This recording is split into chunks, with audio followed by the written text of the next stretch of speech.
వచ్చే 5 ఏళ్లలో తెలంగాణలో కొత్తగా 5 లక్షల ఉద్యోగాలు సృష్టించాలని ప్రభుత్వం నిర్ణయించింది.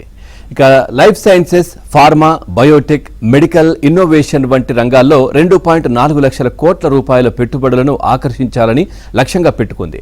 ఇందిరమ్మ ఇళ్ల పథకం రెండో విడత కింద 2.50 లక్షల ఇళ్లను మంజూరు చేయాలని నిర్ణయించింది. ఇక తెలంగాణ కేబినెట్ సమావేశం సీఎం రేవంత్ రెడ్డి అధ్యక్షతన సచివాలయంలో జరిగింది.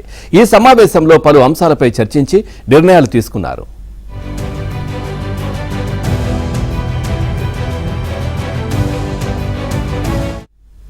2030 నాటికి తెలంగాణను ప్రపంచంలోని టాప్ 5 లైఫ్ సైన్సెస్ హబ్లలో ఒకటిగా నిలబెట్టాలన్నది తెలంగాణ ప్రభుత్వ సంకల్పమని మంత్రి పొంగిలేటి చెప్పారు.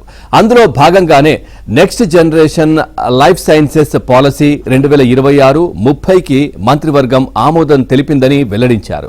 ఇక దావోస్లో ఈ పాలసీని లాంఛనంగా ఆవిష్కరించినట్లు గుర్తు చేశారు.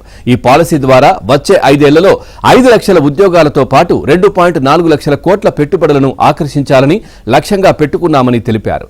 రాష్ట్రంలోని life sciences, pharma, Biotech, medical innovation రంగాల్లో భారీ పెట్టుబడులకు గమ్యస్థానంగా మారుస్తామన్నారు. యువతకు పరిశోధన, తయారీ, డిజిటల్, హెల్త్, గ్లోబల్ ఇన్నోవేషన్ రంగాల్లో మంచి అవకాశాలు కల్పిస్తామని చెప్పారు.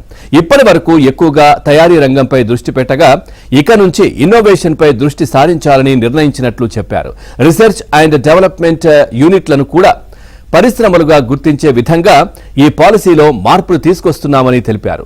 గ్లోబల్ కేపబిలిటీ ఇన్నోవేషన్ సెంటర్లు తెలంగాణకు రావడానికి ఈ పాలసీ ఉపయోగపడుతుందని అన్నారు.